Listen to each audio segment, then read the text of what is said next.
If you carry a firearm and discharge your weapon in self-defense, you could face hundreds of thousands of dollars in legal fees and expenses. So carry the protection of CCW Safe, Self-Defense Legal Services membership. Upfront payment of all criminal and civil defense costs with no out-of-pocket for members.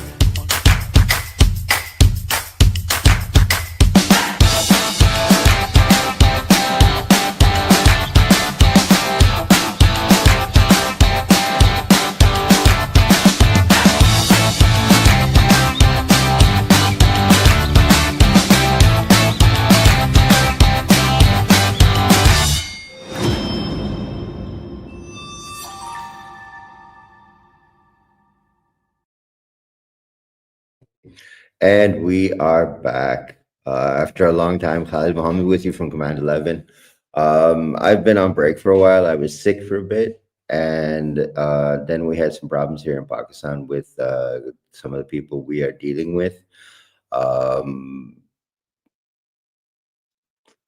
We got hit, I think it was Friday night, Saturday night. We had 3 or 4 of our safe houses hit at the same time.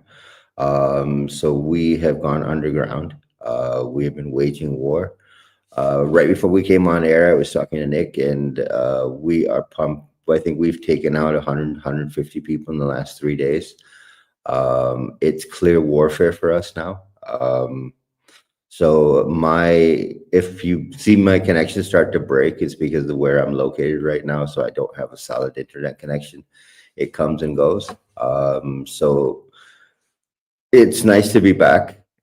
Tonight, we've got an interesting show for you. We're going to catch up on a lot of things that have been happening over on this side of the world.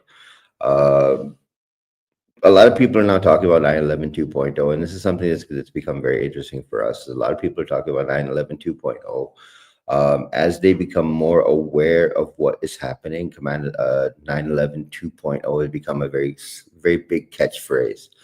There's a lot of quote unquote counterterrorism analysts, former intelligence people, OSINT people that are talking about this coming attack. And a lot of them are talking about it from a point of view where SDN has covered most of these topics, weeks and months ago. So it's good to see that a lot of people are coming around and starting to wake up to the coming attack. But we are down to maybe a month before things start to happen. People are talking about the attack window opening up now. The attack window has not opened up.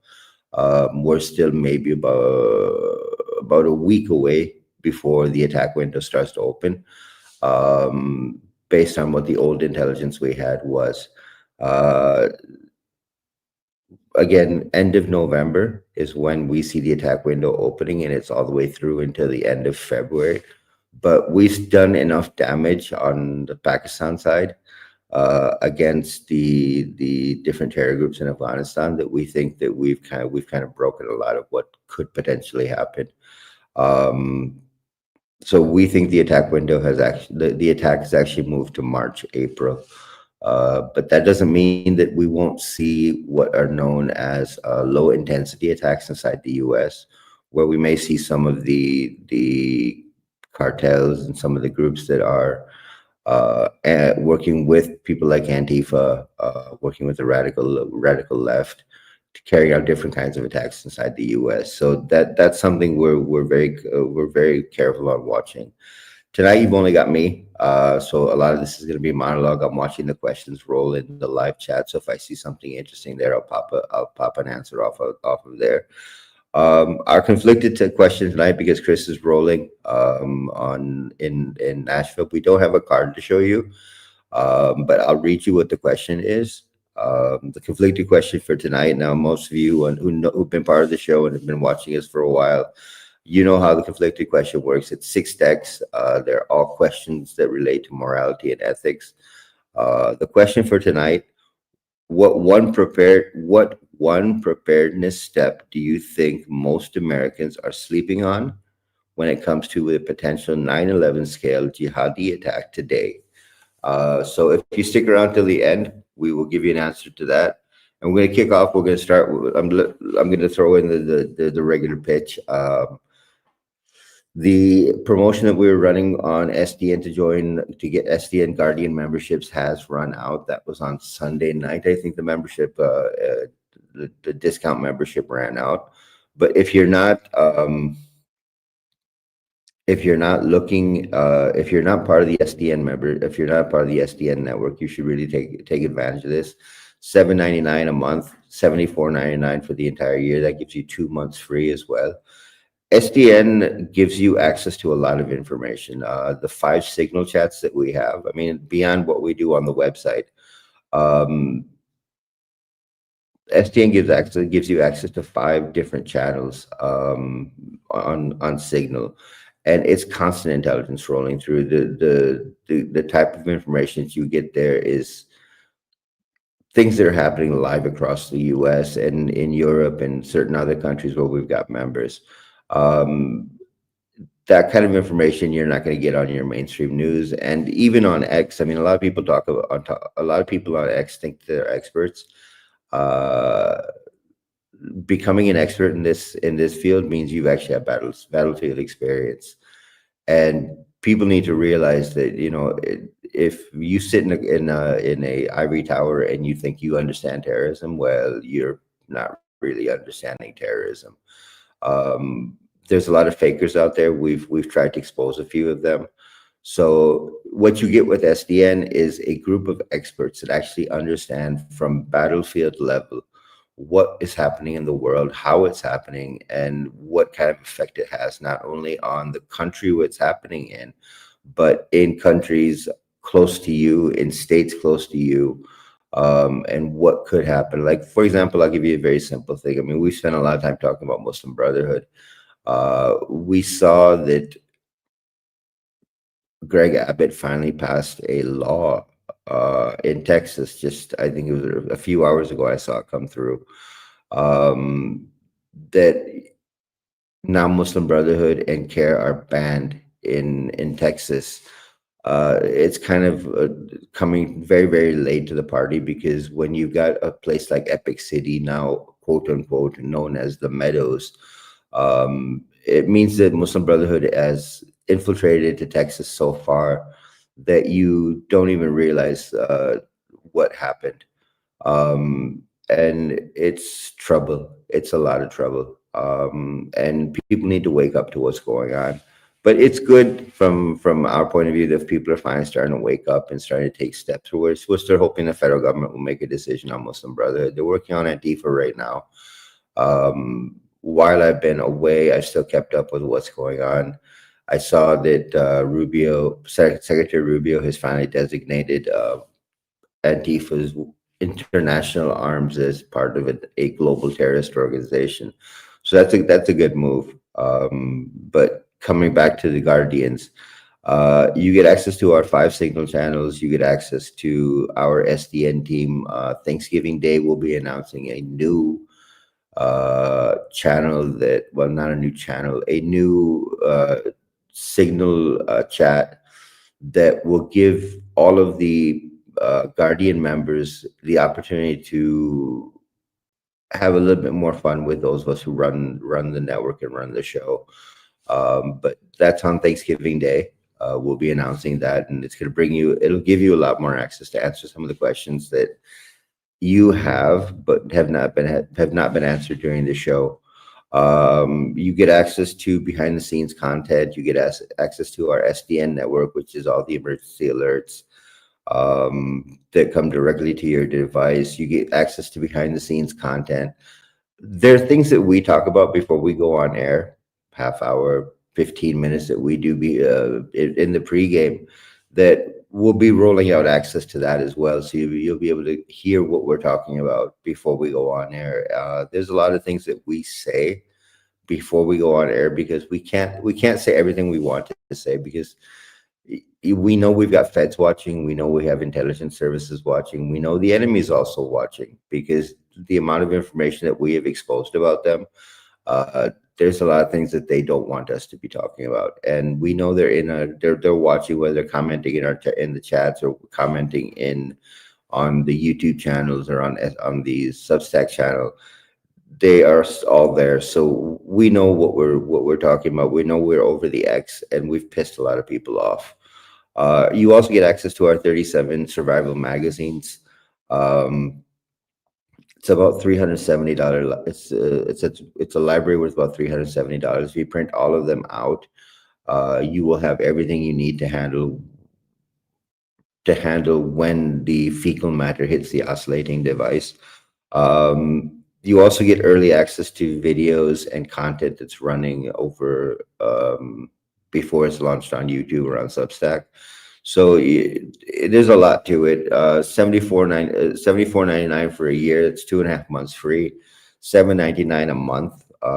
It's much better. It's a very good investment compared to what you would be paying for with other podcast channels, because you get direct access to all of us. We're all in the chat. We're all active. I've been in and out on the chat for the past week. Everyone's seen that. First, I was dealing with a flu bug. Then I was dealing with the conflict we've got here. I saw a comment run through the chat before we get into the main part of the show. I saw a comment go through the chat um, about Pakistan being a terrorist state. That's that's something that Pakistan has continually argued, dealing with, and we've been called a terrorist state because of India. India, there's no bigger terrorist state than the nation of India. Everyone thinks that that it's Pakistan's problem. Pakistan was a frontline state during the Soviet invasion of Afghanistan. We helped with the Mujahideen. Um, we trained them, we armed them, and we helped defeat the Soviets in during that invasion from 79 until 89. We were also a frontline state from 2001 until 2021, when the U.S. invaded Afghanistan to take down Al Qaeda. We were screaming and yelling that the Taliban should not be allowed to come back to power, but the U.S. continued to ask Pakistan to bring the Taliban to the table so we could figure that out. So they could figure out some kind of a deal to pull out of Afghanistan. President Trump made a very good position this is back in the first Trump administration. President Trump made a very strong position with the Taliban. Biden's absolute screw up in the withdrawal caused a lot of problems that we're dealing with right now. Um, so when people say Pakistan's a terrorist state, I kind of chuckle and go, yeah, sure. Why don't you come over onto our side of the neighborhood and figure out what's really going on? India is funding the Taliban in Afghanistan. India is funding the Tariqi Taliban that's fighting here in Pakistan. India is funding the Balochistan Liberation Army that's fighting here in Pakistan. So be really clear when you make that statement. Pakistan's a terrorist state. Pakistan has lost close to 100,000 lives to terrorism from 2001 until now. That's not a small number. And if we were a terrorist state, we would not be able to survive. Our nukes would be gone. We would be considered a pariah state, much like Iran is. But it's not true. Pakistan's a terrorist state. That's something the Indians have done a very good job of promoting in the West. And the way they promoted it, maybe next Tuesday I'll do a show and I'll cover how India's done it. India was caught, and if you guys have a minute or a pen or paper right next to you, write this down. EU, European Union, EU Disinfo Lab. Go and check out their website. There was a report done a year and a half ago on how India had set up 260 fake news channels, fake newspapers, where they were using those channels just to promote against Pakistan. And none of it was true. A lot of people don't understand what India has done and how they've done it. One thing you guys will see is in the US, there is a big influx of Indians. The problem you have with Indians is if you are afraid of radical Islam, you have still not learned about Hindutva, Hindutva, Hindutva. That is an ideology that the radical Hindus espouse. It's based on the Nazi SS ideology. And if you remember back as to what the SS was, that was the police force the Nazis used to control people. the number of murders that have happened in India against Christians and against Muslims, it's never reported in the US news, but if you go and do a little bit of a search and figure out how many people have been killed by these RSS Hindutva believers, you're talking about things that are worse than what the radical Muslims have done. And as they move into the US, you've got a pot that is boiling, and at some point they're gonna explode there. They don't believe that the US is a culture that can even compete with them. The Indians have a belief structure that says that we are better than everyone else. There is a 5-tier caste system inside of India of how people are actually living and moving. So we'll do a show on that down the road. And I'll take you through exactly what Hindutva is. Hindutva. The main arm of Hindutva is RSS. And in the US, I think they're called HSS. But if you look it up, you'll get a complete breakdown on what they do. So let's roll into the show. Nick, if you want to bring up the first line, if you bring up the first link for us. We're going to start off with Syria because Syria has done a few things that really bug us, and things that you need to understand. Syrians have now reported that to make peace with China, they are willing to hand over the East Turkestan Islamic Movement fighters. That's ETIM. It's very interesting the game Jelani is playing right now. The ETIM fighters were originally based in northern Afghanistan. They were moved to Syria to help HTS take over the state of Syria from Assad. When they overthrew Assad, they were given Syrian passports. They were given homes inside of Syria that had been taken away from Christians. And now Jelani, trying to play the same game he has played with the US and with Europe, is telling India that now we're going to hand over the 3,000, he's now telling China we're going to hand over the 3,000 to 4,000 fighters that are there. But here's the interesting part. HTS, when they came into power and Jelani became president of Syria, you have to you saw all these jihadi groups become part of the military. ETIM is part of the military now. They head up the 84th division of the Syrian army. One of the top ETM guys is one of the directors, one of the senior generals in the Syrian army now. And 11 months ago, Jelani himself was telling ETIM that we're praying for the liberation of East Turkestan. East Turkestan is the area of China that is closest to Tajikistan, Pakistan, and Afghanistan. These are the Uyghur Muslims that have always said that they are persecuted by the Chinese. They have been fighting for years now to try and get that section of China separated from China. So it's quite interesting that, Jelani 11 months ago was saying that he wants to see liberation of East Turkestan. And now he's saying to the Chinese that, yes, we'll hand over the 4,000 fighters we have here. The 4,000 fighters you've got are part of your military.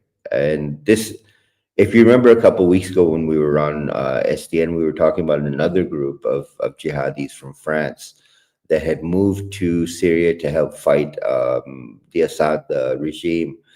And Jelani's military had decided he was going to take on that group. So if you're not going to go after every jihadi group that helped you to overthrow the Assad regime, you're going to have a lot of problems inside of Syria. We have for quite a long time said Syria is going to end up in a civil war. The civil war is coming. ISIS has had 3 attempts on Jelani. All 3 of them were before he went to the US and met Donald Trump. When he first met Trump in Saudi Arabia with Turkey and with Saudi Arabia's influence, we said at that point that, look, this is not good. when you sit down with an ISIS commander, an Al Qaeda commander, you are giving the terrorists a big push. When he went to the United Nations, and I'm going to cover this a little bit later in the thing, but I'm going to touch on it now. When he went to the United Nations and he was speaking at the UN and lecturing the UN about inclusiveness, at the same time back in Syria they were burning Christian villages. Now those Christian villages that was an absolute slaughter, with livestock, Christians, their homes, all set on fire by the Syrian army. So it was kind of funny for us to go, on one side, you're saying you want to give them inclusiveness when you're standing inside the United Nations. And on the other side, all you had was the same thing as usual with what you expect from ISIS. Uh, there is no way he can hand over the ETIM fighters. He may end up doing the same thing that the Taliban does in Afghanistan, where they dress up a few people they can hand over, and when you hand them over, you'll kind of get a little bit of peace. They'll say, okay, well, we'll give you 500 of these, and these are all low-level fighters, and hand them over and say, well, look, these are senior commanders, and these are this, and it's exactly what goes on in Afghanistan. In Afghanistan, you see, to get their counterterrorism money, they are carrying out attacks on their own people, on their own fighters, and then turning around to the US and saying, oh, look, we killed a bunch of terrorists. Now give us the check. Jolani's doing the same. He's playing the same game. He's got the same playbook that Sirajuddin Haqqani has. And that's where the issue is going to develop here. You don't piss around with China. The US, we still have an issue with the US dealing with treating it a terrorist like that, in a way that they're almost like normal people. You can't rehabilitate a terrorist. I'm sorry. No matter how you dress him, no matter how you talk to him, you're not going to get anywhere with him. Before we go to the next link, there was a question that came up in here. There's actually a couple of questions in here. Let me catch both of those. Is Pakistan giving Iran a nuke? No freaking way are we giving Iran a nuke. We are not on good terms with Iran. I don't know where people get these ideas from that we're handing over a nuke to Iran. Iran is your friend when they need you. They are not your friend at all times. And Iran has got a problem where they are now looking for friends because they know Israel is going to attack again. They know the US is going to attack again. So they want to get buddy with everyone. The Baloch Liberation Army, which has been a thorn in Pakistan's side for well over 10, 15 years, has a home base in Iran. The IRGC protects them. There's no freaking way. Iran asked us while the Israeli attack was going on, the 12-day war with Israel was going on, that would Pakistan provide support in terms of air fighters, and we told them go fuck themselves. That was the straight answer from Pakistan's military: go fuck yourselves. We know exactly what you've done with us, and we're not going to help you when it comes to war with anybody else. Second question that I see that's come up is there any tension between Boko Haram, ISIS, ISIL, and Al-Qaeda? No. Boko Haram, ISIS, ISIL, Al-Qaeda, TTP, BLA, Hamas, Hezbollah, these are all part of the grand Islamic army that Hamza bin Laden, Saif al-Adil, and Sirajuddin Haqqani have built. So there's no tensions between any of them anymore. The idea that Shias and Sunnis, the two different factions of Islam, are actually going to work together, couldn't work together, has been blown out of the way, out of the water completely. What we're actually seeing now is that every nation is running from the old playbook, that this won't happen, that won't happen, this won't happen, that won't happen. It's all happened. And people are still not realizing the playbook has changed. And once it happens, it's too late. People don't understand the thing that bothers us at SDN and amongst all the people that have really worked CT for 18 months, and more than 18 months, we've been talking about the 9/11 2.0 attack. Sarah, ourselves, John Rosamando, Shane Healy, Sean Ryan. We've all been talking about this. The fact that people are now waking up to it when there's a month left before the attacks start, we are really, really worried about the kind of body count you're going to see, because all of this was known, all of this was being talked about, but the conflicts inside the United States government, inside the Trump administration, where Kash Patel was saying, "I want to run counterintelligence," and he was throwing Joe Kent and Tulsi Gabbard under the bus and saying, "Well, no, they can't do it as well as we can." They need to figure out that those are well-trained people. Those are people with battlefield experience. They understand what terrorists are thinking. They understand what the terrorist ideology is. Kash Patel has no clue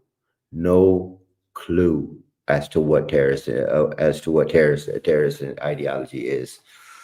You have an American system that has 16 intelligence agencies, and those 16 intelligence agencies understand what's happening, why it's happening, how it's happening. But when the FBI is playing all kinds of games where they are playing, and I'm going to go back to the Michigan arrests.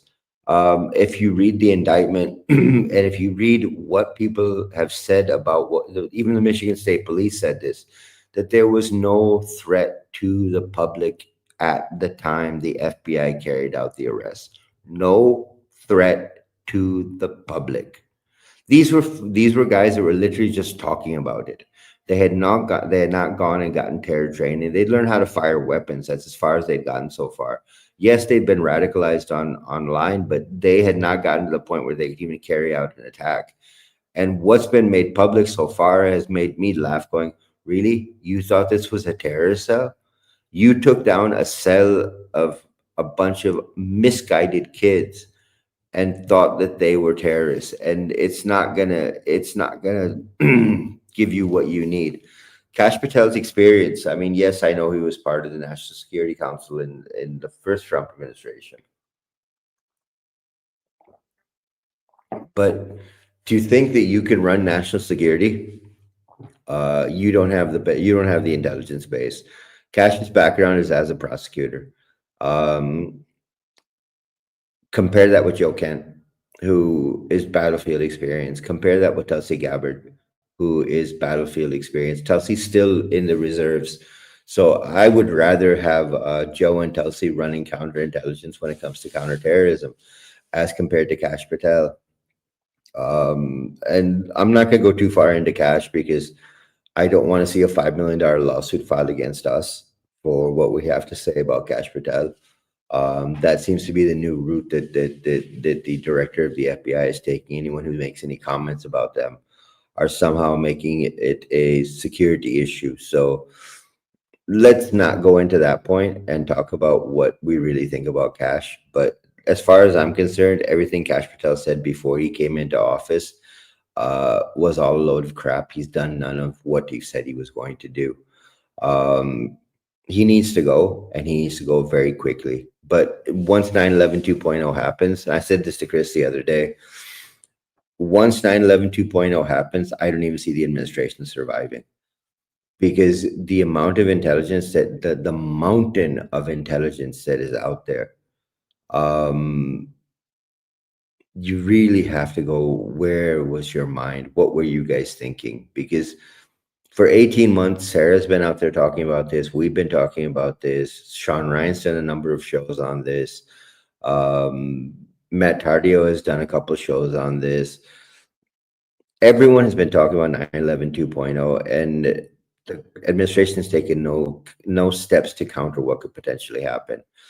And where we stand right now, once 9/11 2.0 happens, I said this to Chris the other day. I said, listen, like it or not, once it happens, I don't think the Trump administration will be able to stand, because there is so much evidence out there that people knew what was going on. People knew what was happening, and no one took a step. And it becomes very difficult to say we didn't know.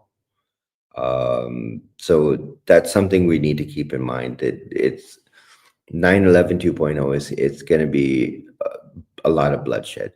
And coming back from that is going to be very difficult for any administration. and then the follow-on attacks are just going to be much worse. But let's move on. Let's get to the next link, because I want to get through these points, and I'll get into 9/11 2.0 because we're getting a lot closer to the attack dates. So again, staying in Syria, Jelani put together a committee to look into the Sueda attacks, the massacres that happened a few months ago. And if you don't remember, it was May, June, July of this year when Sueda was attacked.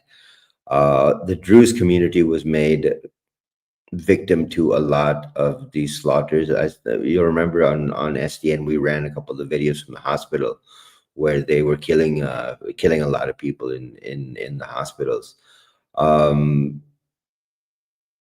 So the committee they put together came back and said, well, there were no foreign fighters that took part in the Sueda events.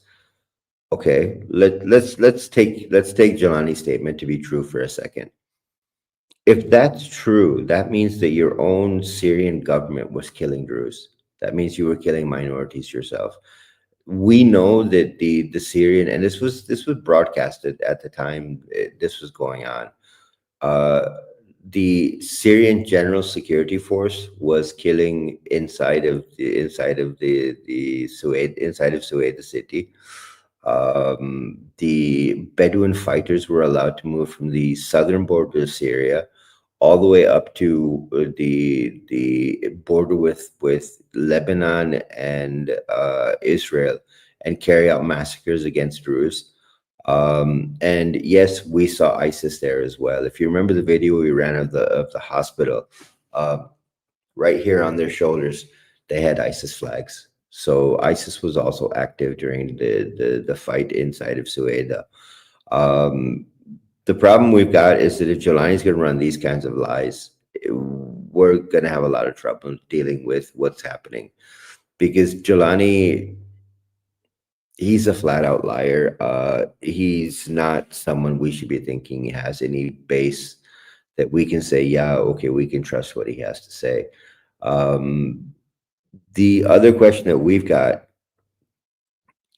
is, while President Trump is so worried about Christian lives in Nigeria, he's not paying any attention to what's going on in Syria with Christians. That concerns me a lot, because Christians are being slaughtered in Syria at almost the same pace that's happening in Nigeria. Yes, in Nigeria, you're seeing more brutality with people using machetes and cutting up Christians, but you're still seeing the same kinds of attacks there in Syria. And President Trump is shaking hands with these people that should not be trusted. And I don't know how many lives we're going to end up losing in Syria before President Trump and his administration wakes up to what's going on. And it really bugged us the last week when Jelani was brought to the White House. It was really interesting that when the Jelani and his number two, the two founders of Al-Qaeda in Syria, were brought in through the rear gate of the White House, that kind of said how controversial this was, to bring the Al-Qaeda leader from Syria and the former ISIS commander to the White House, and to have the photo session and have President Trump joking around with him. You're literally justifying terrorism. You should have seen. I wish I could show you some of the conversations that were going on the encrypted networks between Al-Qaeda and between ISIS, and the kind of celebration that was going on about how their commander was again sitting with the president. If they could reach the president, well, carrying out an attack on the U.S. isn't a problem at all, because they've been able to dupe the Americans into believing that Jelani was clean.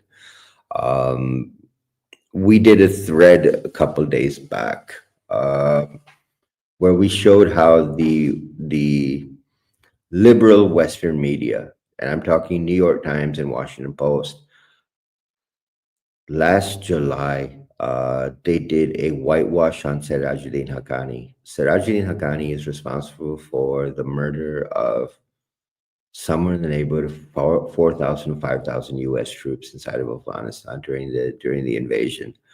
And Western media tried to paint him as being, oh, someone that was forced into fighting. No one's forced into fighting for the terrorists. Fighting against the terrorists, yes, we were forced into that. Fighting for them, no, no, no, no, no, no. That you're not forced into that. That's a decision you make, and you walk ahead and you say, okay, yeah, I'm gonna do it. That doesn't work. And then Washington posted a big spread where they talked to Jelani. We posted the link to the entire. We put up the JPEG and we gave a link to where you could download the entire interview and read what the Washington Post had said. It was disgusting. The level of bullshit that Jelani was feeding the Western media just to make himself look like someone that could be trusted. um, that doesn't work. You don't get to tell those kinds of lies when people are out there who understand what's going on, how it's going on, and why it's going on. And Jelani has pulled a lot of he's pulled the wool over a lot of people's eyes. Um, Getting that done was just unbelievable, just absolutely unbelievable. Let me get back to this question here. Okay. X84003. First, thank you for the $10 donation. We really appreciate anything that you do to help out. Your question about whether Trump is hitting Venezuela because IRGC people are there, yes. If you go to Dead Drop Intel, I've been doing a series there on what's going on in Venezuela and how Iran and Hezbollah are connected to what's going on in Venezuela. And this is a relationship that's been going on since the 1990s. Hezbollah moved into that area in the 90s. They built a very strong network, a very strong network. Now Iran came in somewhere in the neighborhood of 2001, 2002. They started working inside of Venezuela. They're laundering money. They are doing everything they possibly can.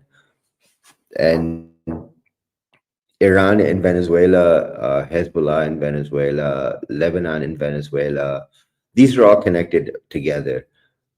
The attack route that we saw coming, and if you remember, we broke the intelligence on IRGC working with Antifa and working with radical, far left radical groups and working with the cartels. You have to understand when you've got Venezuela as a launching pad, that puts you very close to the US border. And moving fighters from Venezuela to Mexico to be able to carry out attacks, that makes it a lot easier to do. So yeah, Venezuela is a target because of IRGC. They're not making this public that IRGC is there. But if you go and check out Dead Drop Intel, it's the sister site to SDN. Mike Lover, myself, and Sarah, a number of the people that are involved in the intelligence community and that are involved with counterterrorism, we all write there. We all post articles there for people to understand what's going on in the world as it is. Venezuela can't be spared, to be very honest. But here's where the problem is, that if you carry out an attack on Venezuela, IRGC, the cartels have all planned out different levels of retaliatory attacks inside the U.S. So if you hit a major base inside of Venezuela, you're going to end up getting hit. One of your major bases inside the U.S., Fort Bragg, Fort Bennington, Pendleton, these could all end up being hit by an IRGC team. So it's a tit for tat. Right now, Trump needs to be very careful on how he moves on Venezuela, because until you've neutralized the IRGC Hezbollah threat, carrying out an attack on Venezuela is going to end up bringing attacks inside the U.S. And if you all remember, we talked about how those attacks were going to come before 9/11 2.0. They were not part of the 9/11 2.0 attack. These were going to happen before 9/11 2.0. So we need to keep that in mind.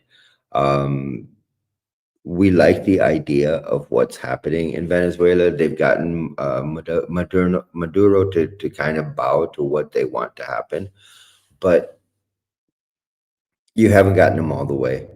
There was a statement that came out today that the Trump administration was ready to talk to Venezuela. rather than carrying out a military attack. So if that actually happens, then the Trump administration needs to be very careful that they don't appoint an idiot like Tom Barak or Zalmay Khalilzad to go and talk to the Venezuelans, because you're going to find they're ready to play the game. They've been told exactly how to do it. Um, it can't be someone who doesn't know what they're doing. So Venezuela is on the radar. We've been writing about it on the Dead Drop Intel website. So if you get a minute, pop over there. It's 3 parts of the series have been written. The 4th part is coming up next week. There's a lot of information there as to how Iran is operating inside of Venezuela. Let's move on to the next link. Let me get through the 5 or 6 links that I put together. I'm going to stay in Syria. We're seeing something happen in Syria right now, and we brought this up about 2 months ago as well. This was right around when the Druze conflict was going on, when they were being slaughtered.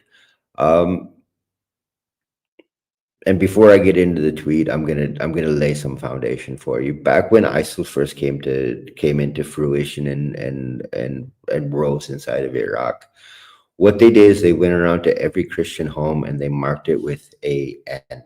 In Arabic, they wrote N on every one of those homes. Those graffiti marks are coming back. And Nick, if you can put that link back up again. Those graffiti marks are coming back again. And again, I come back to the question of when Donald Trump is talking about what's happening inside of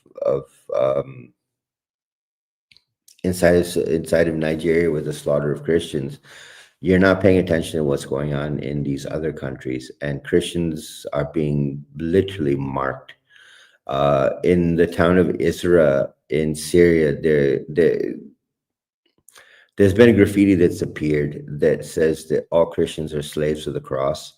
That is a slant. It's a insult against Christians. And it's a precursor to what's coming. We're going to see a mass slaughter. And I'm not joking about this. When you talk about the kind of taunting that's going on, you go back and look at history and what happened in Iraq. And when ISIL first moved into Syria, they did the same thing there. Christians were the first targets. And what we've seen so far is in Damascus, all the homes that were marked with the N, and Dr. 1972 is right, and stands for Nazarene, which is Jesus Christ. Those markings, those houses that were marked in Damascus have been cleaned and have been cleansed and have been handed over to different jihadi fighters now, and the Christians have been forced to leave. Where they go, how they go, the Syrian government doesn't care. The Syrian regime doesn't care. They just want them out of those homes so that they can hand them over to jihadi fighters. This is going to end up being a very big trend that's going on in Syria. And as long as Donald Trump is talking about protecting Christians around the world, he needs to get that commitment from Jelani, because I know while they were palling around inside the White House, they never got into this topic as to how Christians were being treated in Syria, even though there has been mass slaughter. Minorities have been slaughtered. Christians have been slaughtered. Druze have been slaughtered. Al-Watis have been slaughtered, and Donald Trump didn't bring it up with Jelani. That kind of bugs me, because if you're going to invite a terrorist to the White House, at least be honest with him and say, you are a terrorist. We know you're a terrorist. You will be a terrorist. You will always be a terrorist. So either toe the line or we're not going to help you. And America turned around and said, okay, well, let's do this. Let's lift all the sanctions against you, and let's let you have access to, and I need you to hear this number. Let's let you have access to 120 billion. That's a B, not an M. That's a B. $120 billion in Syrian assets that were frozen by the US because of the Assad regime. You just handed Al Qaeda $120 billion. That's That's a lot of money. That makes what you're giving the Taliban unbelievable. That makes what you're giving the Taliban look like, peanuts. And a lot of people didn't catch this when it went across the news, and we picked it up immediately, and we posted a couple times. Went $120 billion. You just gave access to Jolani and Al Qaeda Syria. You just funded every war that's going to happen to you for the next 10, 15 years. Because that money is all going to come back into the U.S. with weapons. That's all going to come back to you in terms of warfare with 9/11 jihadis that are going to be carrying on follow-on attacks inside of the U.S. I thought it was funny that Trump's had the audacity to say, Jelani's a good guy. Jelani has 40 camps running under his control, both in Afghanistan and Syria. He has handpicked fighters to come in to be sent to the U.S. to carry out the 9/11 2.0 attacks. How in the world are you saying he's not a terrorist? I'm sorry, I don't understand that. Whoever's guiding President Trump needs to take a walk. Seb Gorka is not qualified to be there. He has no idea what he's talking about. I said this a couple weeks ago. If Donald Trump were to watch what we talk about on SDN every night, you'd be better informed from our platform than you are from all the advisors you have sitting around you in your administration. That's a scary thing, to think that, people like us on the SDN side, Sarah Adams, JD, Sean Ryan, we know more than what your own intelligence services are telling you. That's got to make you sit up and go, oh, wait a minute, what am I doing? But yeah, while Jelani was in the White House, $120 billion was released to Syria. Just give that some thought. We've hammered on this. Why has the U.S. not passed to stop funding the Taliban bill? That's peanuts compared to what Jelani just got, and the celebration that happened in all the jihadi chats when that news was made public. You have no idea how happy they are. $120 billion. That's enough to build an army that can fight anyone. And the jihadis don't build armies, they build killers. They build suicide bombers. There was a video that came out the other day in Afghanistan, and I'm not kidding. This is an Afghani soldier, member of the Afghani army, who literally said that if we go to war with Pakistan, I will be the first suicide bomber. That's all these jihadis have. Our problem is that you are literally funding the war against yourselves. 40 million a week that goes to the Taliban is literally going straight to Al Qaeda. All the humanitarian aid that you're sending to Afghanistan is given to terrorists first. The Afghani people, the Afghan people, whether they be Tajik, Uzbek, Pashtun, whatever they may be, whatever ethnicity they may be, they are starving while the terrorists eat like kings.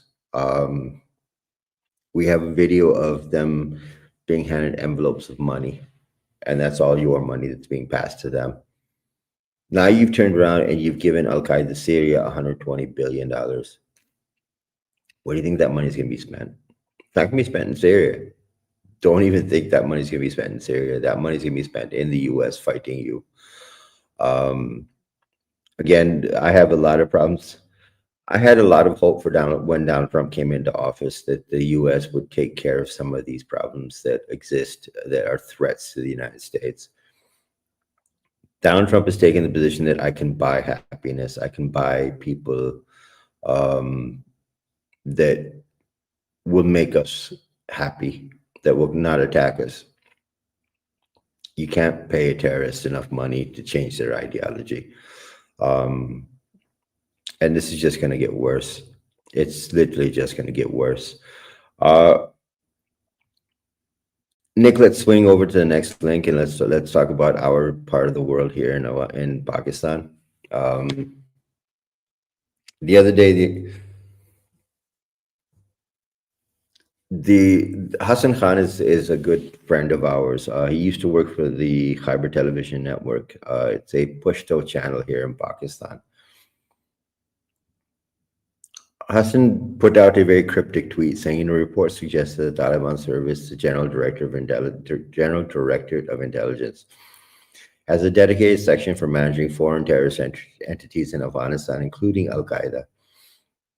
They provide security, they provide housing, they provide food, they provide arms, they provide training.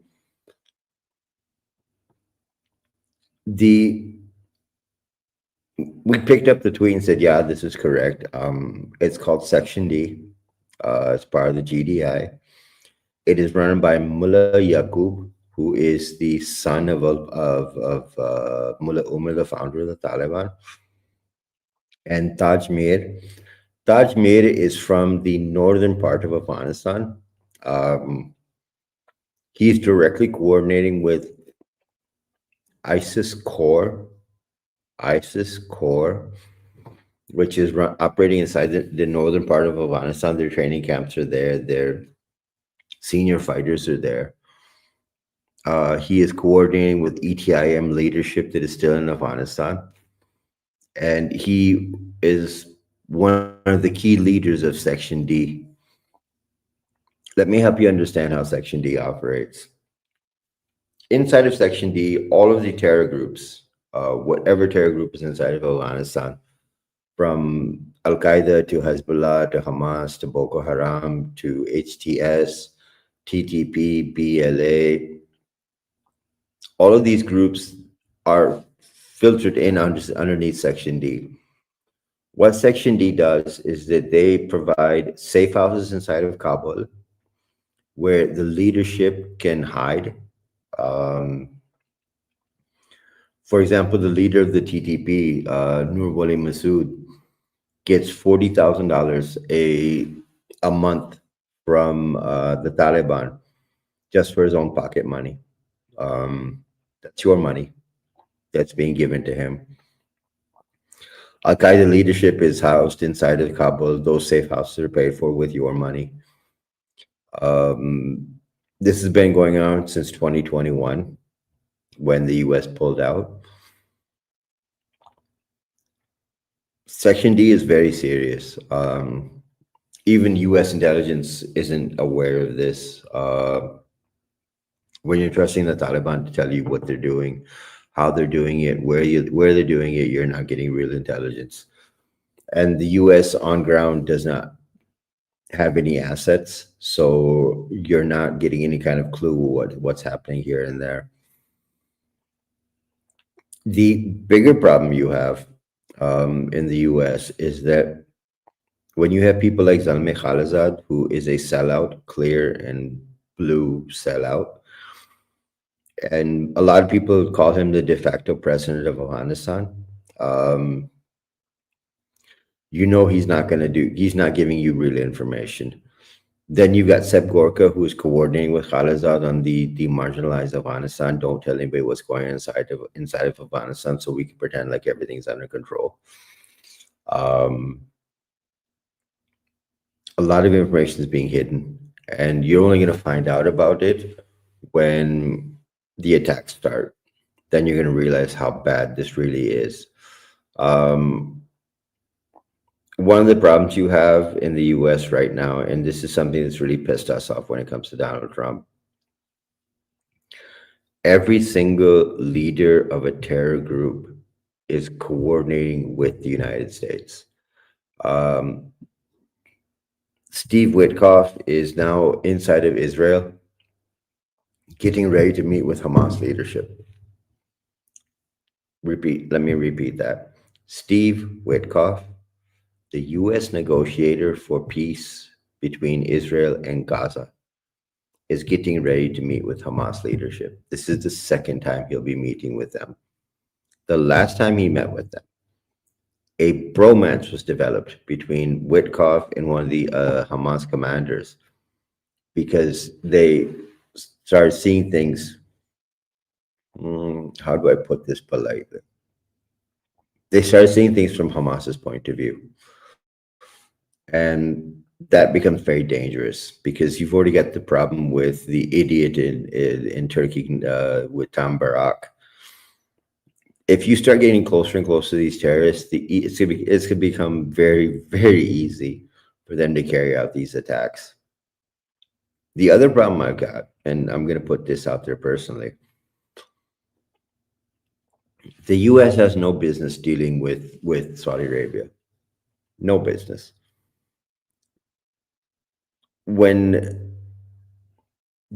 Adnan Khashoggi was murdered in the Saudi embassy in Istanbul, chopped up into pieces, put into bags, taken to Saudi Arabia, and the body disappeared.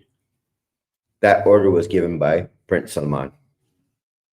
Prince Salman is sitting in the White House with Donald Trump right now. Right now.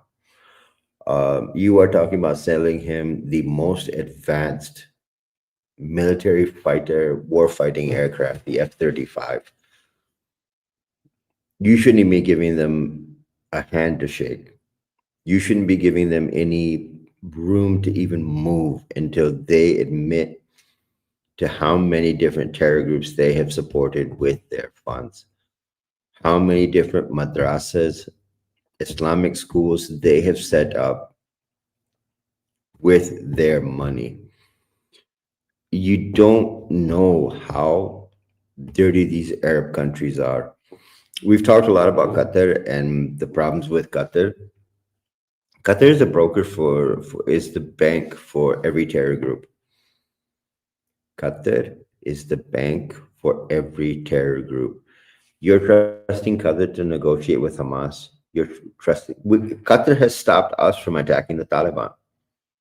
Qatar has stopped Pakistan from attacking the Taliban, saying, let us talk to them, let us talk to them, let us talk to them. Talking does not work with terrorists. Terrorists do not know how to talk. They would not be terrorists if they talked. They would be called diplomats. When you believe you can talk to a terrorist and find a solution, you're just buying them time to carry out a bigger attack. And that's just the stupidity of what's going on. But as long as you trust Qatar, and Qatar money has been flooded into the US, in your universities, in your think tanks, as long as you think these people are your friends, and again, this is a Muslim talking. I'm not, somebody else. This is a Muslim talking to you. When you trust the Arab countries to tell you the truth, to be on your side, you're slitting your own throat. There's no polite way of putting that. You're slitting your own throat. And the more you do this, the more you are going to create a problem for yourselves. Remember, 9/11 1.0, all 19 of the hijackers carried Saudi Arabian passports. And if you look at some of the reporting that Paul Sperry is doing lately, Saudi intelligence was involved in recon as well. Saudi intelligence was involved in reconnaissance on the different targets, on the different buildings, on the different buildings that the attacks were going to be carried out on. When you start believing the things that are being told to you by your government, you are slitting your own throat. And we're not far away from it.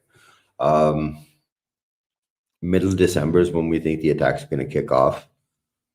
You're going to find out how many people are celebrating when this starts to happen. It's not something that we're looking forward to. And every time we see Donald Trump meeting one of these people, we shake our heads going, why? Who's telling you to meet these people? Who's telling you can trust these people? Because these are not trustworthy people. They've never been trustworthy people. They have always worked against U.S. interests. Always, always, always. And as long as you keep doing it, you're not going to get there. Back in February 2023, Command 11 wrote in an assessment on Afghanistan. You'll find the link on our website. Oh, sorry, on our X account. Nick, if you can put up the screen. We wrote an assessment back in 2023 where we looked at Afghanistan and we looked at all the countries in the region, and then we slowly started working out from the region we're in on how much damage could be done. That's the paper, Regional Insecurity and Terrorism from Afghanistan. If you go back and read what we said in 2023, if you go back and read what we said in 2021, if you go back and read what we said in 2020, everything that we predicted was going to happen is happening. And it's happening exactly the ways that we said it was going to happen. Because terrorism cannot be controlled by being buddy-buddy.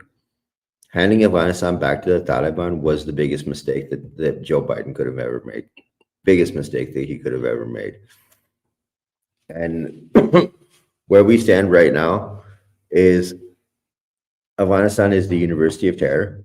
And that's literally what we said back in 2023 is this is what was going to happen. That every terror group was going to infiltrate into Afghanistan. Every terror group was going to train in Afghanistan. They would start with regional countries, Tajikistan, Kazakhstan, Uzbekistan, Iran, Pakistan. This is where this would all start from. And they would slowly and surely move out. And that's exactly what's happened. Syria has been taken. Iraq is in trouble. Yemen is in trouble. Northern Africa is in trouble. Everything that we laid out in 2023 is now coming true. And how you're going to see this coming into your country in the US and in Europe, this is going to be clean bloodshed. We're talking about 10 to 15 coordinated attacks inside the US simultaneously. 10 to 15 attacks. When you say, let's put some different numbers. Each attack will kill between 6,000 and 12,000 people. Each attack will kill between 6,000 and 12,000 people. Multiply that by 10. That's 60 to 120,000 dead in the first round of attacks. Look at how much propaganda value you're going to develop from all the attacks they'll carry out. Then think about the follow-on attacks. Because just because you hit Buffalo doesn't mean that's the end of it. Once you hit Buffalo, you're going to roll, hit Albany. From Albany, you're going to hit New York City. From New York City, you're going to move down. Pennsylvania is a massive target. You're going to ask, the question a lot of people ask us is why Pennsylvania is a massive target. Pennsylvania is a massive target because, one, all the factories. 2, location. 3, population is centralized in 3 cities. And hitting those 3 cities is very easy. Hitting those 3 cities is very easy. Moving across the US, we have laid out in our threat assessment a list of cities that are on the attack matrix. There's a second piece to this model. When you look at where veterans are in the US, your US vets are huge targets, whether it be VA hospitals, whether it be veterans communities, whether it be where vets have retired to. You are talking about another tier of target range there. Because again, remember, these are retributory attacks. What the US military did in Afghanistan, in Syria, in Iraq, this is the payback. And this is not going to stop with one day. This is not going to stop with 1 week. This is not going to stop with 1 month. This is going to become your new normal in the US. And At the same time, you need to understand that once these attacks roll out and carry out, and hospitals are taken, and you have bodies everywhere, hospitals have nuclear material in them. And a lot of people didn't think about this. I said this the other day in one of our Signal chats. The 36-page document that we put out as the threat assessment was not only an informational document or an awareness document for you. Anyone who actually read the document and looked at what we were saying should have come back with 10 to 15 questions. Those 10 to 15 questions would have helped you understand the depth of what planning was going on. Why are tier 1 hospitals being targeted? It's not just because it's healthcare and how to deal with what you need to do. You are talking about the kinds of materials you have access to inside of a tier 1 hospital. You can't get anywhere else. Nuclear materials, chemicals, you have access to medical cocaine, you have access to medical drugs that can be used against the people, that can very quickly be turned into a chemical weapon and used. One thing, and I'm going to link this back to India, the Delhi blast that happened last week. They rolled up 7 doctors. Now, think about that for a second. You rolled up 7 doctors who are trained in medicine, understand what they're doing. And what were they doing? They're creating chemical weapons. Those chemical weapons can be used to carry out massive attacks. The Al-Qaeda plan for India that's been uncovered now, they planned on using 35 vehicles. They planned on blowing up 35 vehicles in Delhi, creating a mass casualty event. Once they got people into the hospitals, they were going to release ricin chemical weapon and kill everyone in the hospital. This is the level they're talking about. This is the level they're talking about. You're not. We're no longer thinking small attacks. We are talking big attacks, big attacks, big attacks. And those attacks will roll on and roll on and roll on. When you understand that there are 25,000 jihadi fighters inside the US right now, and there's more coming. There are 25,000 in the US right now, and there are more coming. Then you have the carry-on attack. Then you have close to, and JJ will be on with me tomorrow night, you have close to 1 million illegals from terrorist countries inside the US that already have a level of radicalization. When you put that number at somewhere around 500,000, and that's being generous to say it's only 500,000, that's a lot of attacks. Teams of 5 and 10, it's 1,000 teams. That's a lot of people that can carry out attacks. This does not stop. The new normal you'll get used to in the US is the normal we deal with in Pakistan every day. And it's going to get worse. It's going to get worse. It's going to get worse. And the more they kill, the more emboldened they become. The more they kill, the more emboldened they become. And that means the attacks become more grand. You need to understand that this is it's not fun and games anymore. 9/11 1.0 was a dream that was developed 20 years before it was carried out. 20 years before it was carried out. And 20 years later, you saw 3 airplanes hit the US.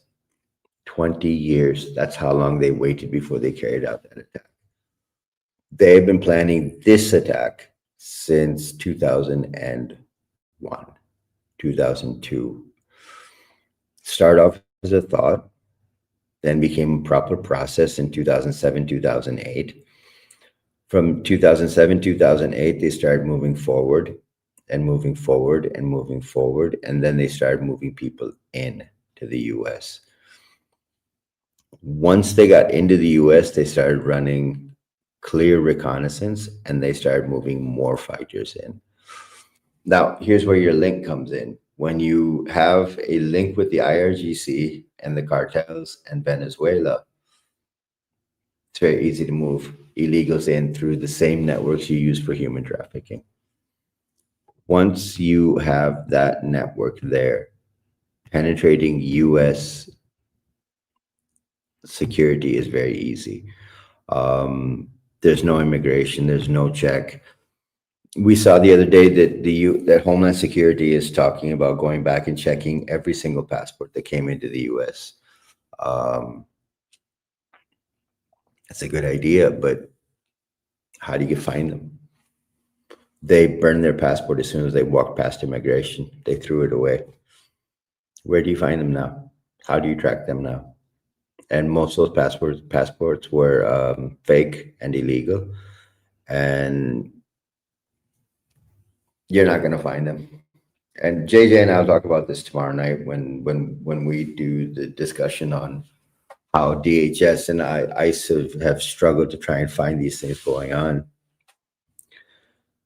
Where America is headed right now is absolute warfare, absolute warfare. And I really hate saying it that way because I love the country and I grew up there. It's still home to me.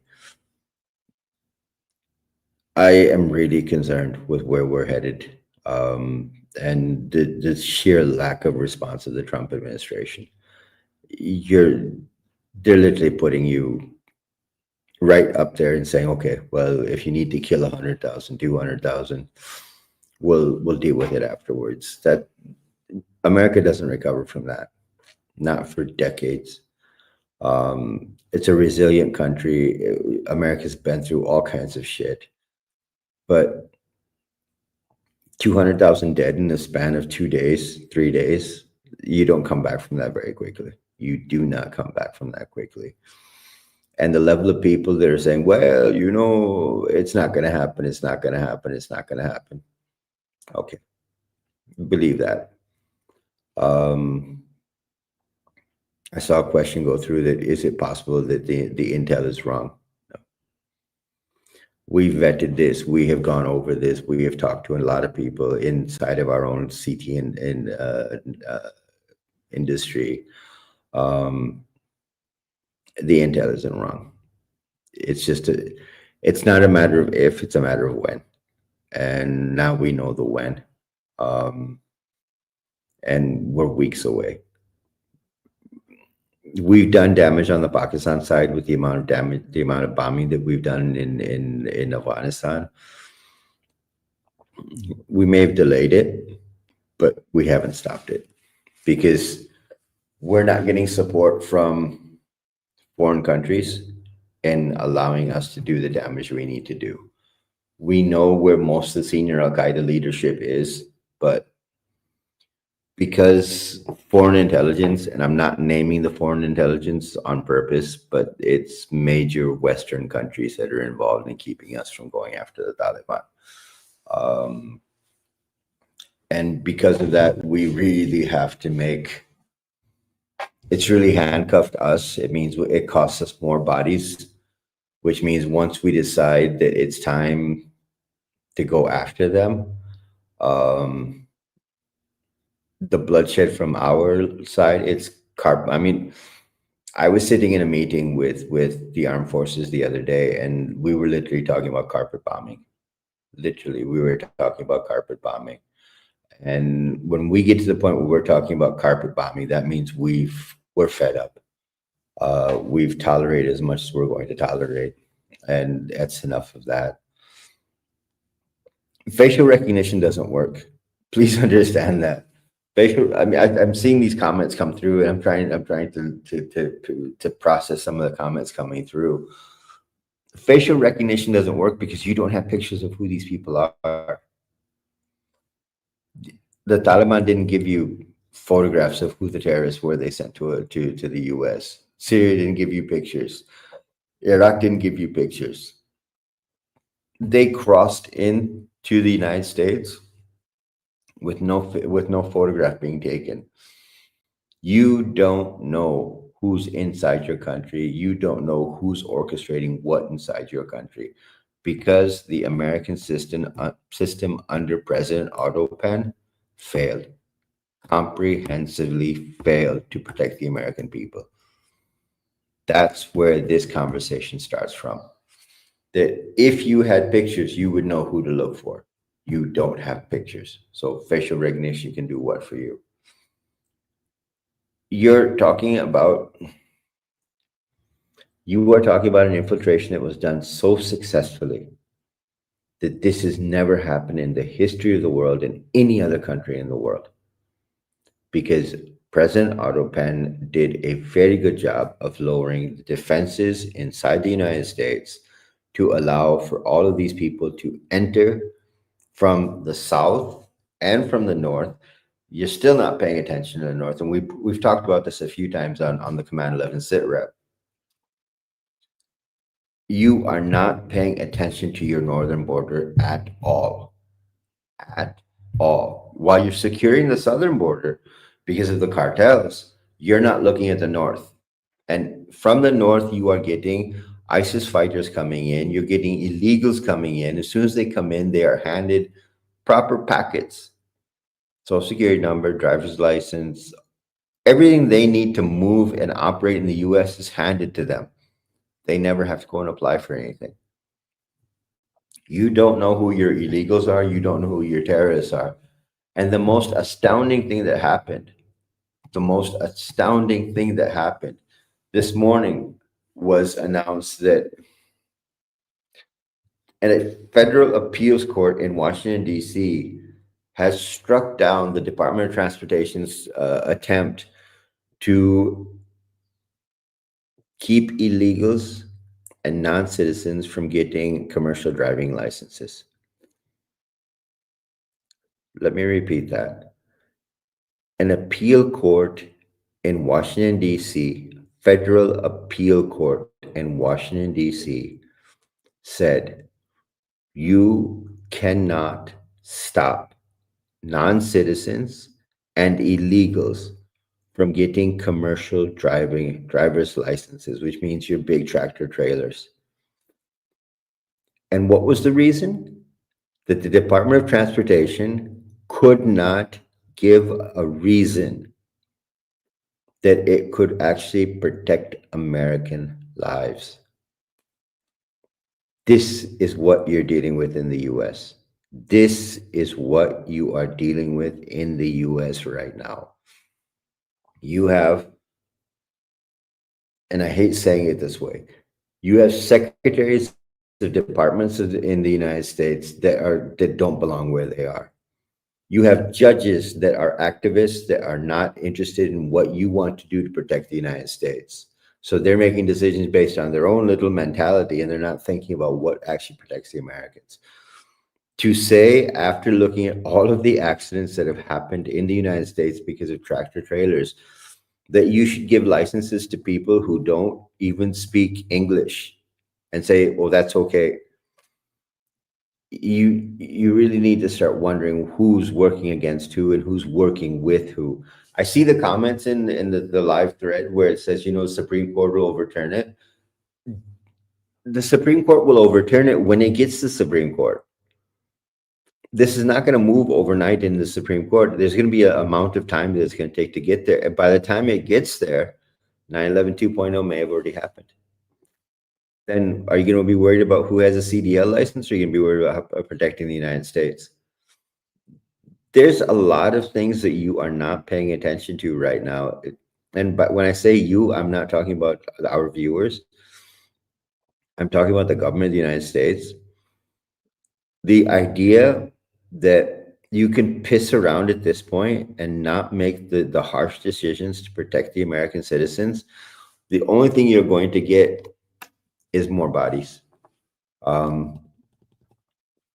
If you haven't realized that from the attacks that have happened already inside the United States, and by attacks, I mean these CDL drivers who don't know how to drive, who don't know what they're doing, who cannot read English, and have rammed into other vehicles, who have turned on, tried to make U-turns on interstates and killed people.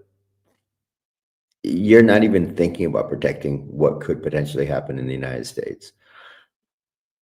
I, as a foreigner, am more concerned about what's going on in the US than your own government is. And that should concern you. Because the frustration level that we're all dealing with, we're getting death threats. We have people tracking us. We have people following us. We have people trying to get more intelligence on who we are by, and when I say we, I'm talking about me, Sarah, JD, all the people that are talking about 9/11 2.0. We're fighting without any support from any government agency. The CIA doesn't care. NSA doesn't care. And the amount of information that we put out has made all of us a threat. Chris's house has been cased properly, all the way to the point of video. He's had numerous visits. We had 3 safe houses hit in one night, which has never happened. We've never had 1 safe house hit. To have 3 hit in one night, that says someone is looking very closely for us. Sarah's constantly moving. Hezbollah, Iraq has, I think, $150,000 bounty on her head. JD has disappeared. She's gone completely underground. Only the people that know her know her. It's not made public who you are and where you're with. It's a lot of trouble right now. Pens, I don't understand your question. Who are you actually with? The organization is an anti-terrorist group. We are Command 11. We were created back in 2007. And we were created as an organization. We actually started out as a militia. From 2007, 2009, we were a private militia fighting the Taliban. From there, we kept moving. We became a stronger militia. We developed our own intelligence network. We developed our own human intelligence network that's inside of every terrorist camp. We are now maybe 3 to 6 months away from getting our license for a private military corporation, private military organization, PMC. Once we get that, then we turn into a military. We have the people, we have the force, and we are ready to go to war. We are not involved with any intelligence agency. A lot of people like to brand us as either IRGC or Mossad or ISI. We're not part of any intelligence agency. We work on our own, we fight on our own, and we go to war on our own. And it pisses a lot of people off that we're able to do what we're able to do without government support. So I hope that answers your question. 9/11 2.0. Let's kind of get into that a little bit, because the dates are getting are getting very close now. 9/11 2.0 is probably one of the heavily planned out attacks will be carried out on any country in the world. China just recently, and just to give you an idea, China just recently carried out the first completely autonomous AI attack. They worked through the cloud system. It's the AI that's available for every person in the world to download and use for AI. They were able to use the cloud system to go after financial institutions, government agencies, defense contractors. There were 30 organizations they were able to penetrate. There was very limited human involvement in the attack. They were doing 100,000 hits on servers per second. 100,000 hits per second. You're going to penetrate. You're going to be able to get through. You're going to be able to create a lot of damage. And the fact there was no human involvement in it, this was the AI working by itself. It had been programmed to do what it needed to do. And when you look at that side of it and you look at the kinetic side of it, you're looking to something very, very bad. No matter how much we try and sugarcoat it, no matter how much we try and say, well, America can recover, the kind of attack that's coming, it's going to be difficult because they're going to come after you. Look, while the jihadis are attacking you kinetically, assault teams attacking, kinetic assault teams attacking your cities, your mid-tier cities.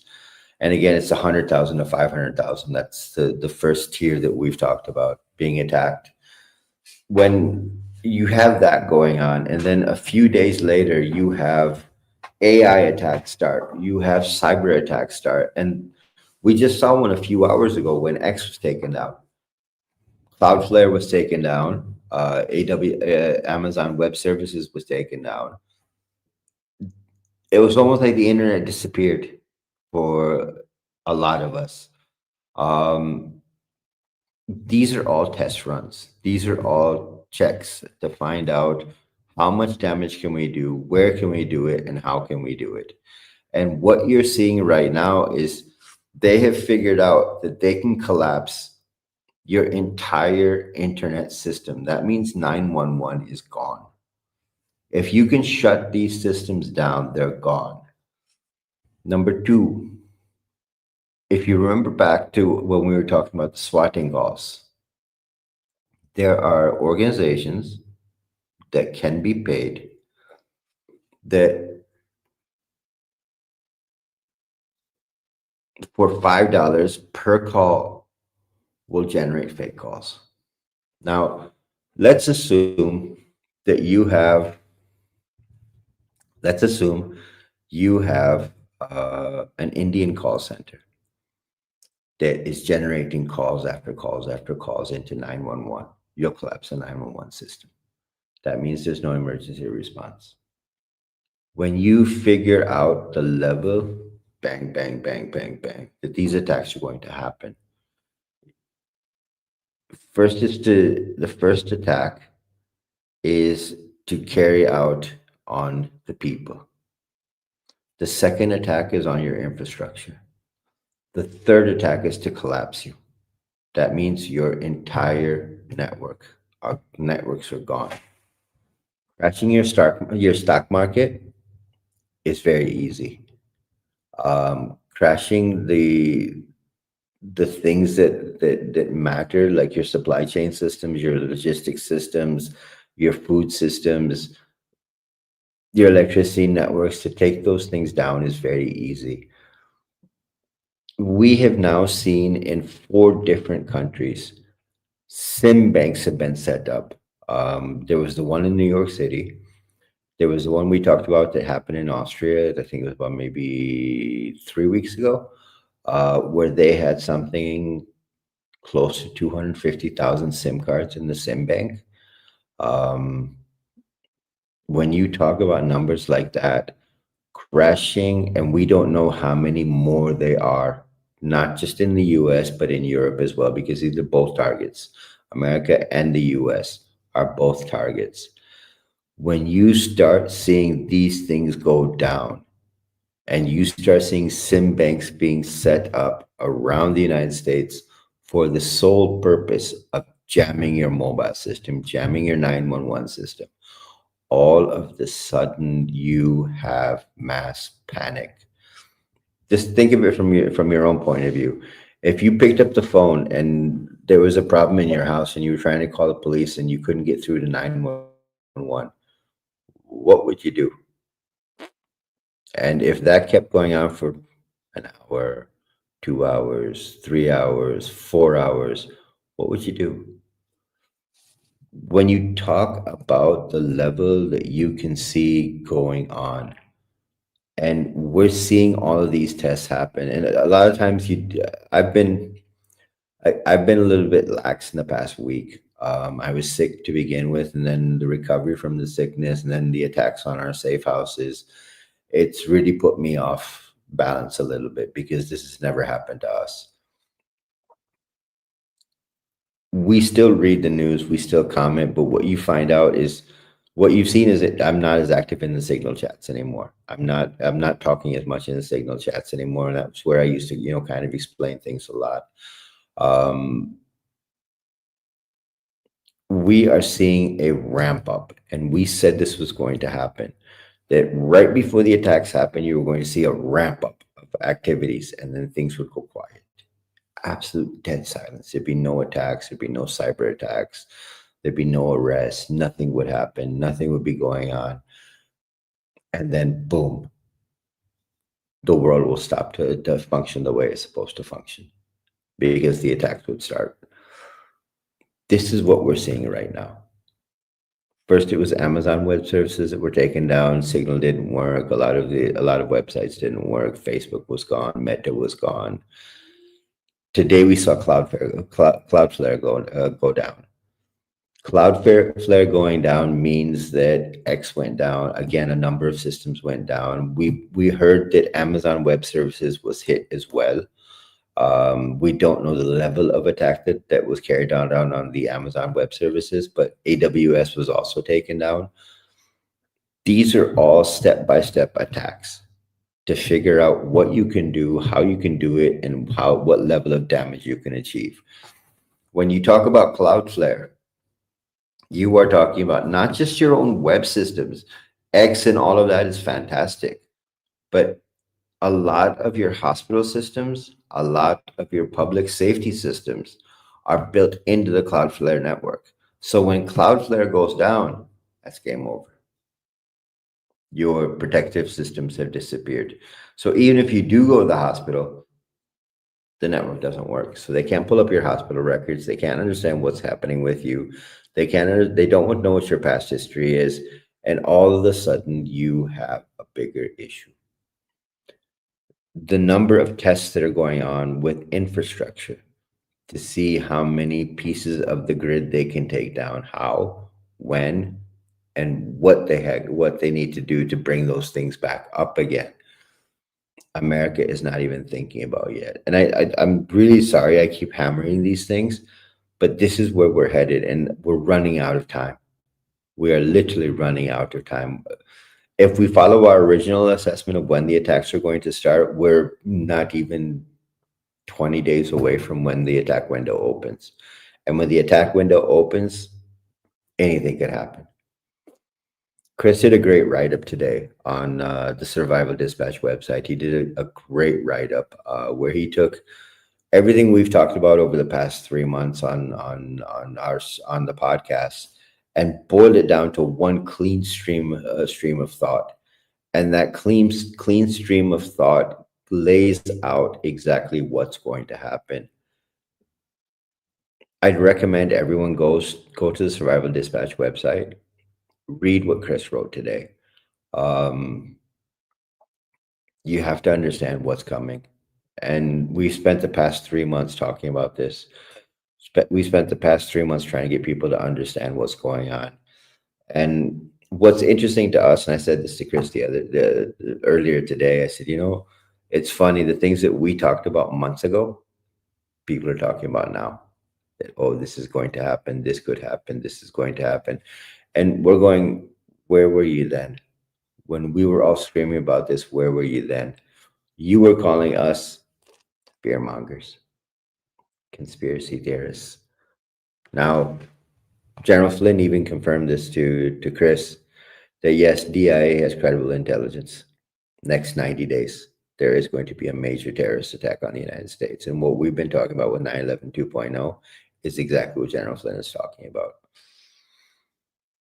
There is a lot coming, and we're running out of time. Even if you take General Flynn's 90-day window, you don't have a lot of time left.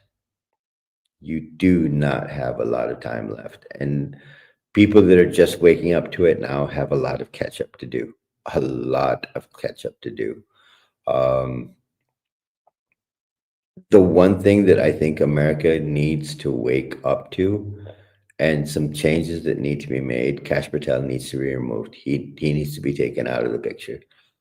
He is a roadblock. The fact that people are still talking about this being clickbait when General Flynn himself has said, yes, DIA has credible intelligence. In the next 90 days, this kind of attack is going to happen. I don't know what more you need to know. What more intelligence do you need? When DIA is saying it as well, that's an internal department of the government that doesn't even share intelligence outside. And they're saying this attack is coming. 90 days from now, let's see, mid-November, mid-December, mid-January. That's right in our attack window. Anytime in the next 90 days. And people are waking up now, which is really good. I think Alex Jones did a segment where he talked about 9/11 2.0 as well. And we kind of went, well, it's nice of you to wake up to it. But for the past 3 months, Survival Dispatch has been on top of this. We have given you live intelligence. We have given you live analysis on intelligence of what was going on. We've done our best to help prepare you. We're going to continue to help prepare you. Not only are we helping you, but we're helping ourselves as well, because we're also preparing at the same time. And we don't want to see what is expected to happen. And the more people that are prepared, the more people that are armed, the more people that understand how to use a weapon, how to defend their homes, the less of a body count they're going to be able to achieve. So there is a level, there's a reason we're out talking like this. There is a conversation that's been going on.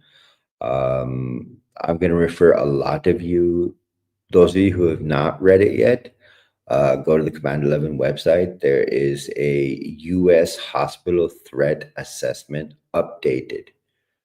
Go read it. There is a clear understanding of the type of attackers you need to be looking for.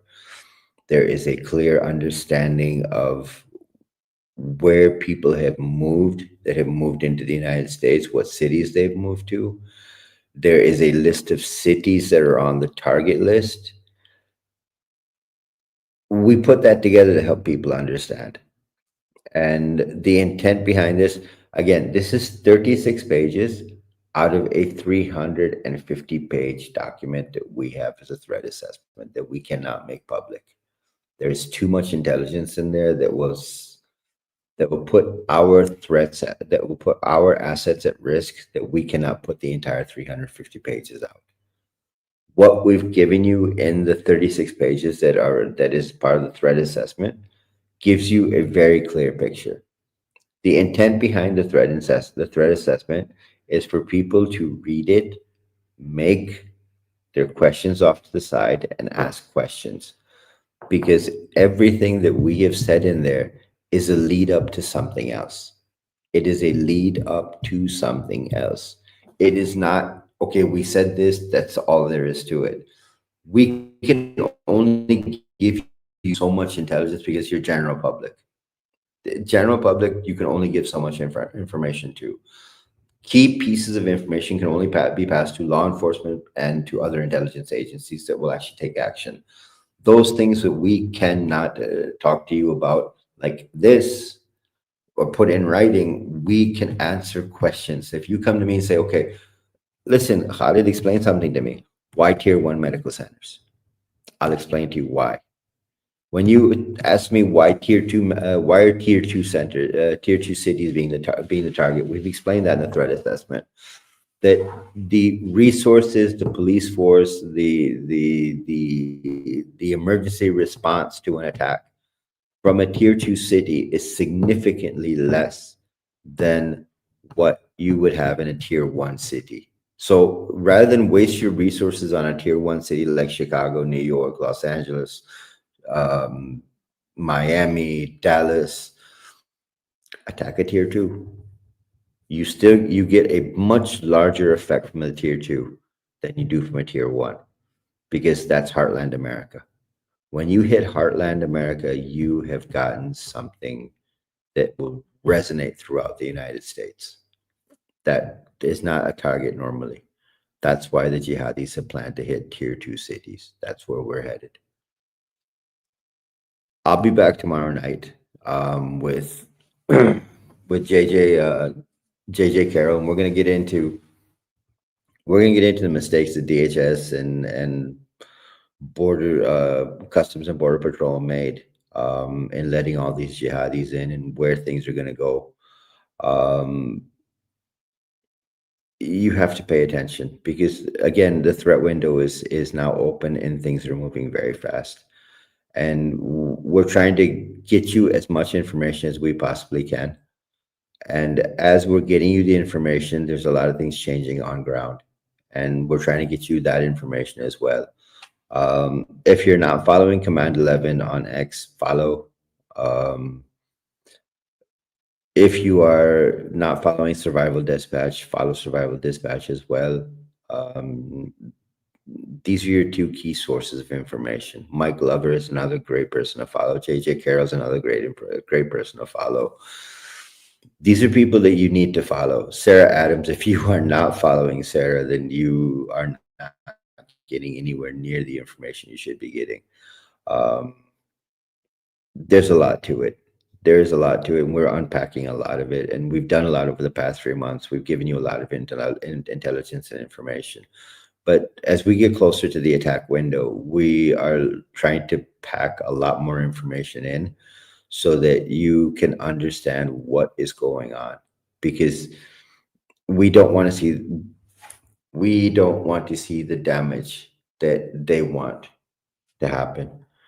And that's part of why we keep doing this, is part of why we keep talking about it. It's part of the reason why you get so much repetition from us.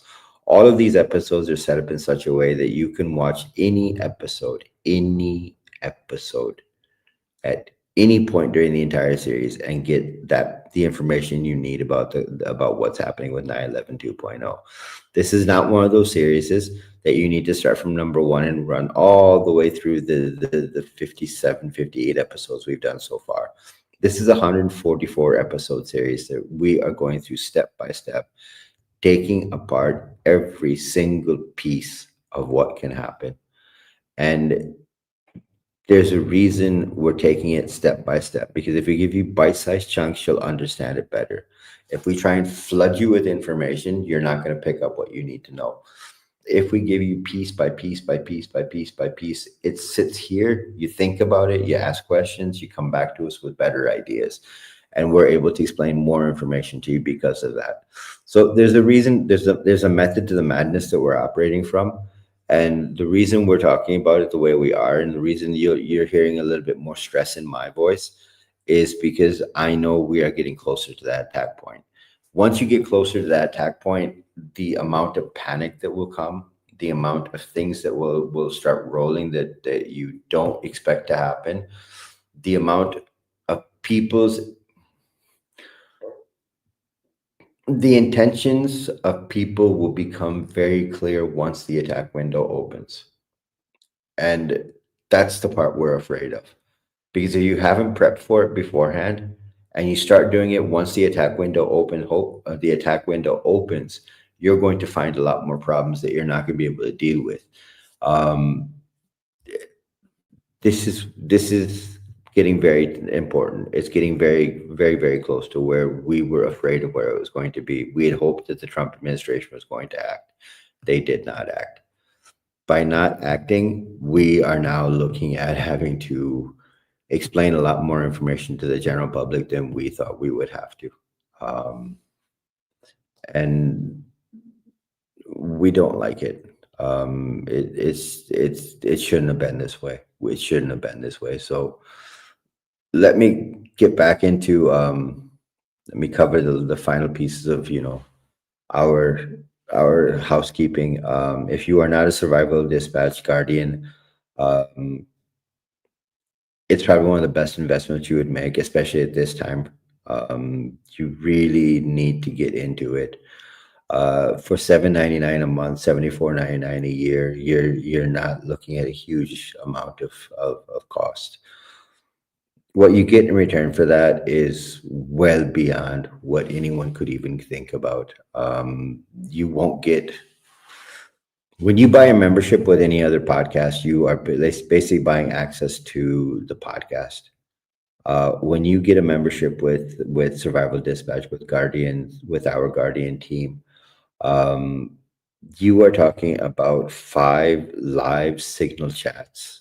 And please, if you join the signal chats, unhide your number until we add you into the signal chat, and then go ahead and hide your number after that. We don't have a problem with that. But if we can't find you, we can't add you. So that's the first key piece.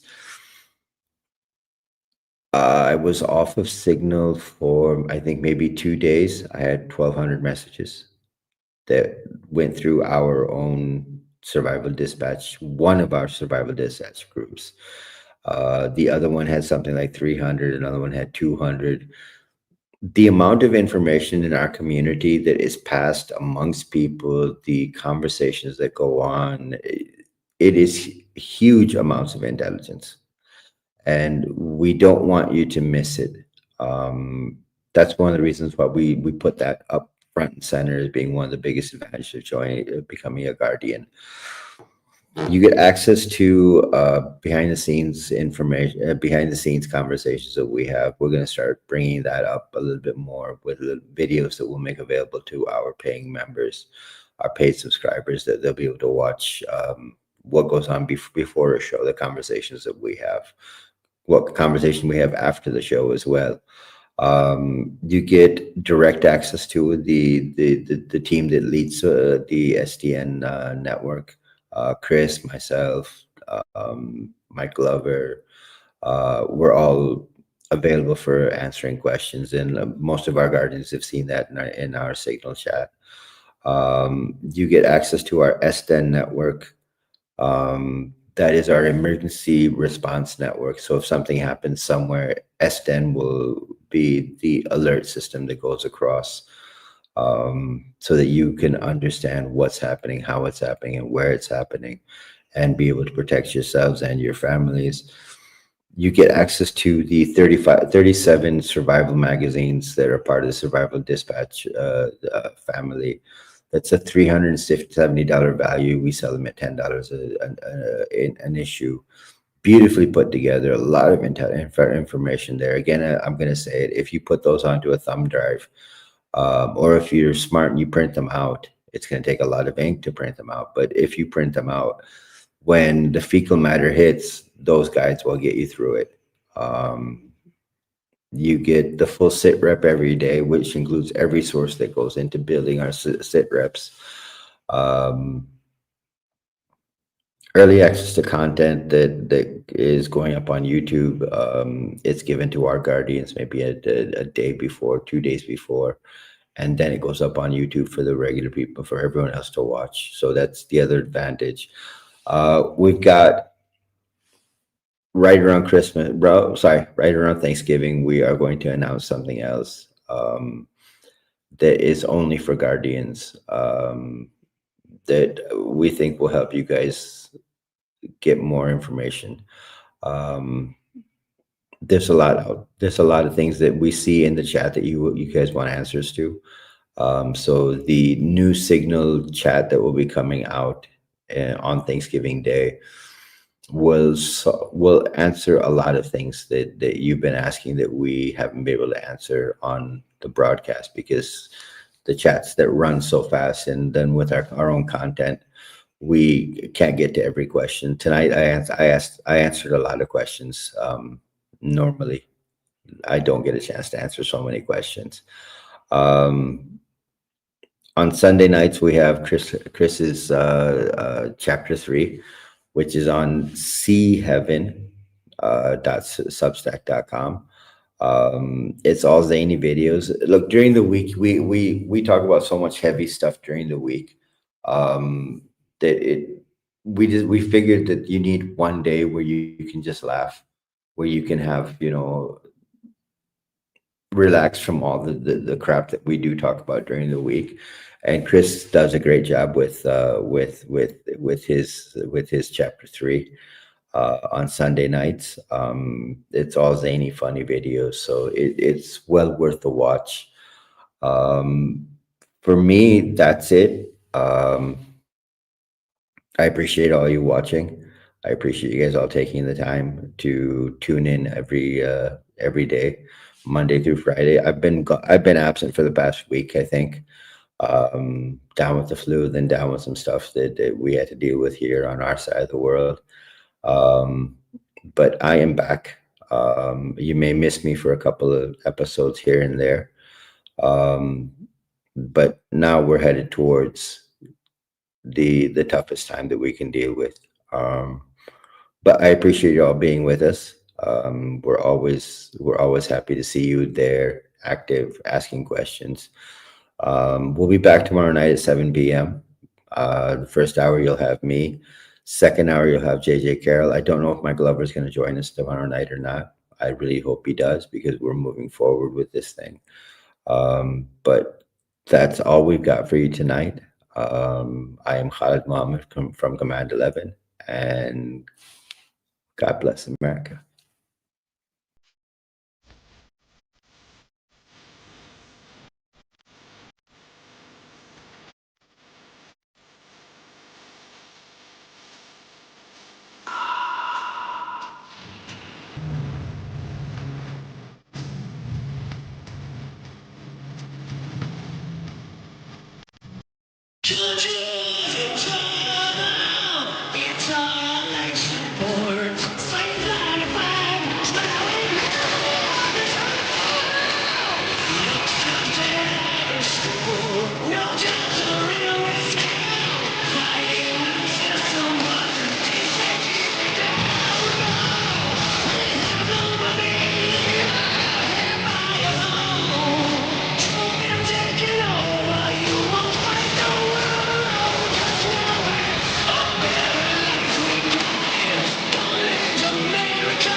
With